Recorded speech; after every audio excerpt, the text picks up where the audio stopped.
Thank you so much, Madam Speaker, for giving me the opportunity to add my voice to this very important bill.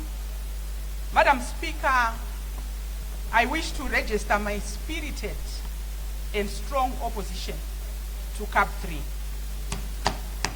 It is my firm belief that the bill suffers from both a process and substance or content deficit and must therefore be rejected in its entirety and without any exception.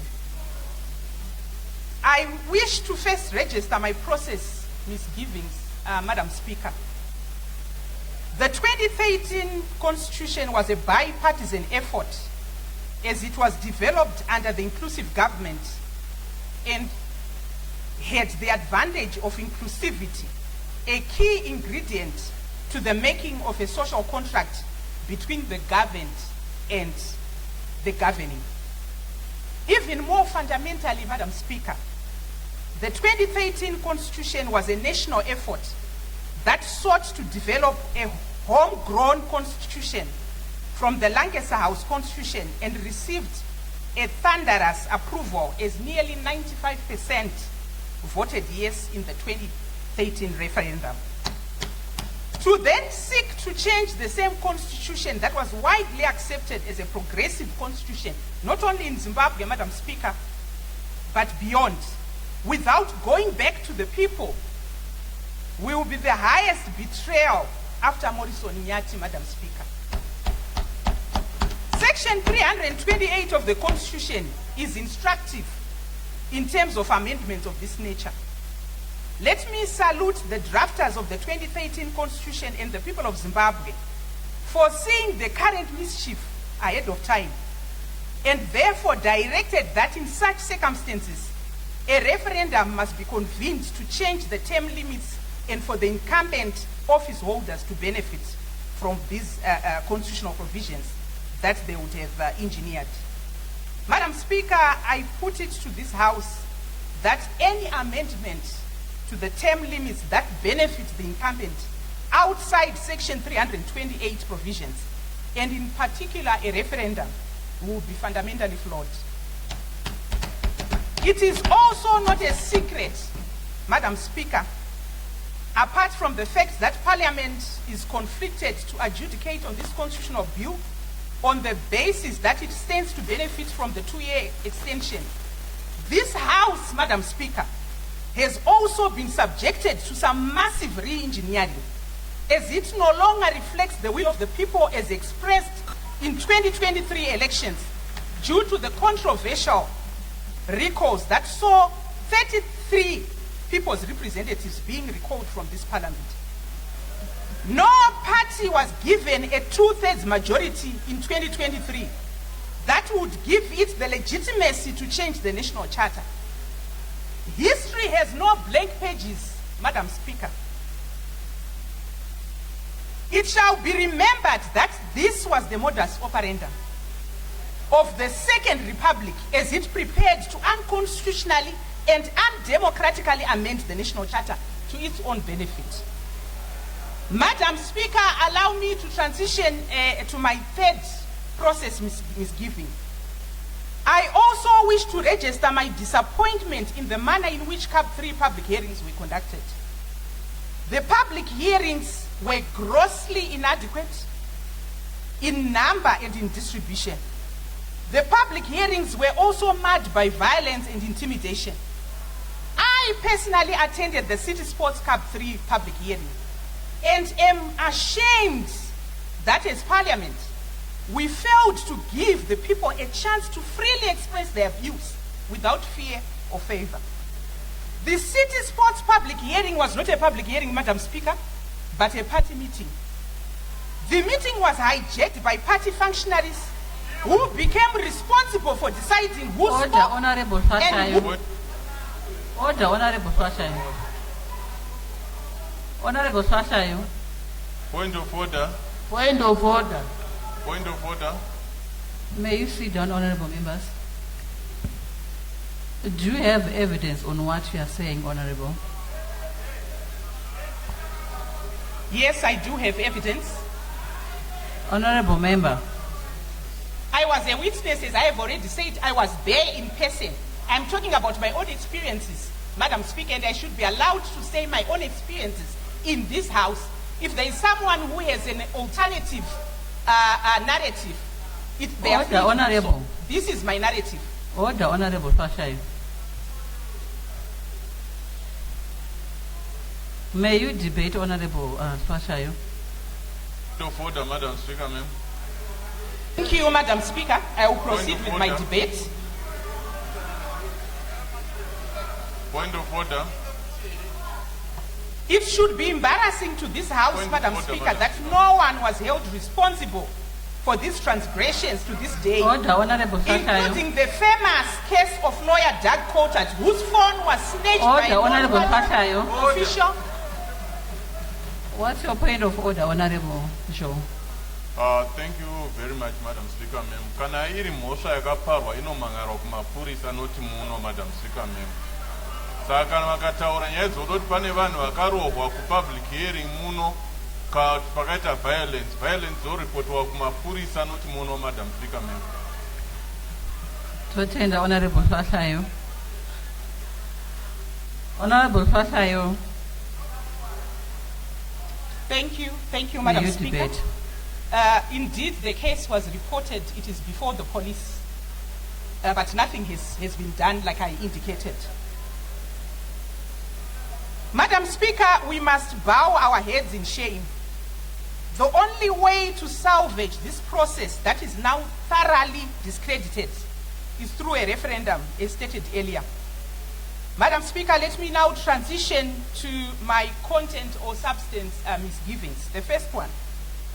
The proposal to replace direct popular election of the president with election by parliament is a betrayal of those that died in the War of Liberation. In defense of one man, one vote principle, voting for a president is in itself an act of sovereignty, and its removal significantly distances executive authority from popular consent. I have had reference to other jurisdictions, Madam Speaker, and in particular South Africa and Botswana. But, Madam Speaker, contextual intelligence is always important in these debates. There is a tendency to cherry pick what other countries are doing. Yet we all know that South Africa has a wholly PR system where both parliament and president are elected through a proportional electoral system. I do not support an electoral system that has first past the post system for members of parliament and a proportional representation for the president in our context, because I see it as an attempt to manipulate the system to favor the winning chances of one party whose presidential candidates have not been popular. The proposal will also open floodgates to unscrupulous characters who can use their money, or should I say ill-gotten wealth, to buy legislators and become president. Point of order. Madam Speaker, Honorable Hlatshwayo. the honorable member is also cherry picking, but by the reason of standing up is popularity of those who go to elections is measured or seen by those who win. Those who Order, honorable members. Point of order. If the chief whip has got his points, Honorable it's Ropa. time to debate. Honorable Ropa. We cannot allow him to interject the debate to debate. Honorable Ropa. Amutenderwe kuisa point of order, paneme point of order. Allow Honorable Chief Whip to... right, He's not debating, he's raising Madam, He's Madam raising point of order, he's not debating. Madam Speaker, Madam Speaker, we cannot allow honorable members to stand up and lie that people are unpopular when they are in office you are through a debating. mandate election. You are debating. We don't know which political. You are debating. Sit down. Wait for your turn to debate.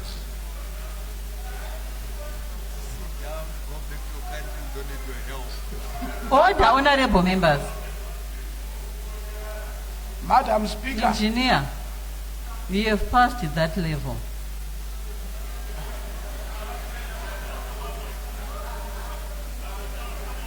Sorry, Madam Speaker. You are all intellectuals. We don't expect, no. Honorable, we don't expect such behavior from you. We are intellectuals, Honorable. Order. Order. Madam Speaker, my point is, the honorable member says we are amending because we want to protect unpopular people. Yet, we, from my political party, we won the election. That's why we are incumbents at the moment. Madam Speaker, this is debate. Thank you, Honorable Chief Whip. Honorable Hlatshwayo. Thank you, Madam Speaker. You can go ahead. Constitutions, Madam Speaker, must never be tailor-made for individuals. I also reject the proposal to extend presidential, parliamentary, and local authority terms from 5 years to 7 years. Looking at the governance record over the last 9 years, I do not see any justification whatsoever to warrant an extension.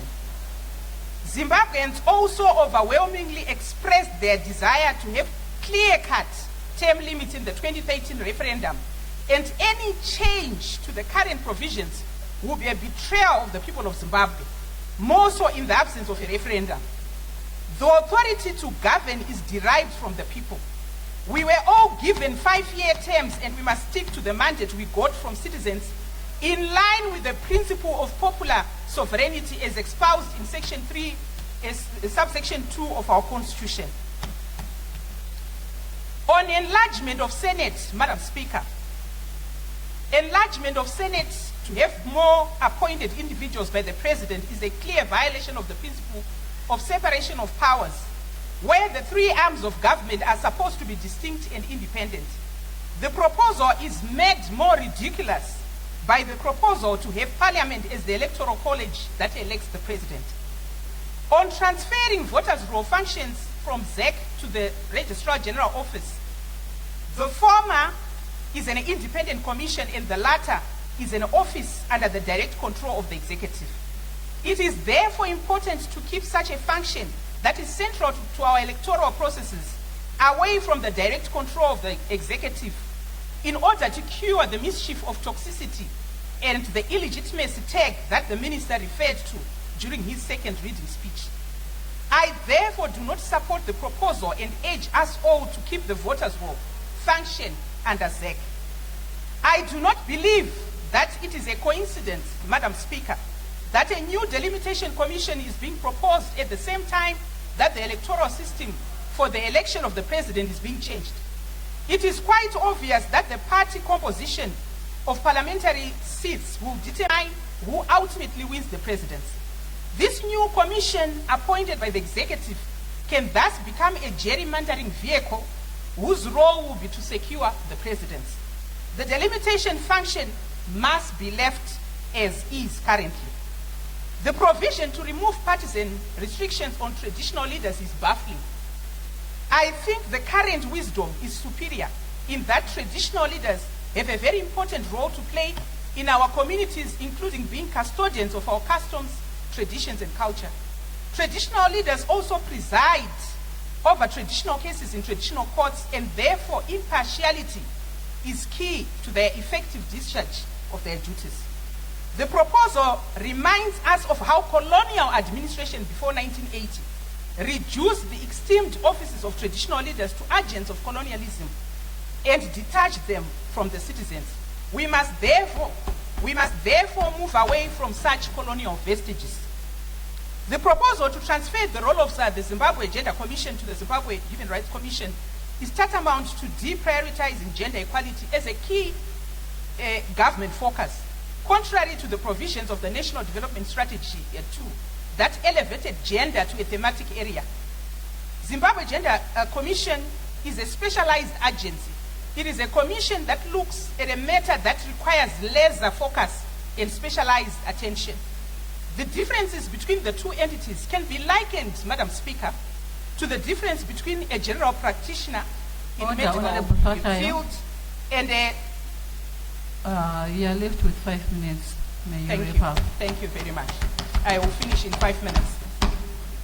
The difference between the two entities can be likened to the difference between a general practitioner and a specialist such as a gynecologist or an orthopedic surgeon. You cannot replace the latter by the former. This proposal risks undermining efforts to advance women's rights in a country that is still plagued by abuse of women. The proposal to consolidate the executive control over the judiciary and the prosecution will significantly increase the president's control over the appointment of judges through the removal of public participation and transparent interview processes. This is certainly at variance with the principles of accountability and institutional independence, which are key cornerstones of constitutional democracies. In conclusion, Madam Speaker, it is my considered view that this bill is a monumental democratic regression that seeks to protect the interests of political elites at the expense of ordinary people and democratic tenants. The bill is a pipeline for massive authoritarian consolidation, creating an imperial president and further weakening democratic institutions. Contrary to the assertions by the Minister of Justice, Legal and Parliamentary Affairs during the second reading, this bill is actually about extending the president's time in office, does take away the right for citizens to choose a president of their choice.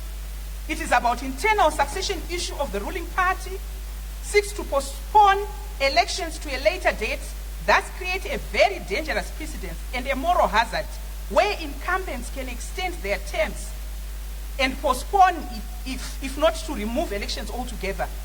And yes, it seeks to concentrate power in the hands of the president, not just in the running of elections, but in everything, including in other arms of government, contrary to the separation of power doctrine. Any attempt to extend term limits outside a referendum is unprocedural, unconstitutional, undemocratic, fundamentally flawed, and will set a bad and dangerous precedent where politicians can change term limits willy-nilly without going back to the people. I have heard the lame argument that the bill seems to lengthen and not to extend the term limit. I care less about the nomenclature because the import is the same. And in any case, Section 328, subsection 1, provides a definition of term limit provisions. Term limit provisions means a provision of the Constitution which limits the length of time that a person may hold or occupy a public office. Madam Speaker, a referendum must not only be seen as a legal requirement, but a political imperative. A CEO of a company cannot extend his contract without the approval of the shareholders or the board of directors. Otherwise, it will be tantamount to a hostile takeover. This bill pushes our country to the precipice of instability and more toxicity. Thank you, Madam Speaker, just rounding up. This bill pushes our country to the precipice of instability and more toxicity. I urge us all to prioritize the national interest over personal benefit by overwhelmingly rejecting this bill in its entirety. Our fidelity, Madam Speaker, always must be to the country and not to narrow partisan and personal interests and agendas. May God bless Zimbabwe. Thank you.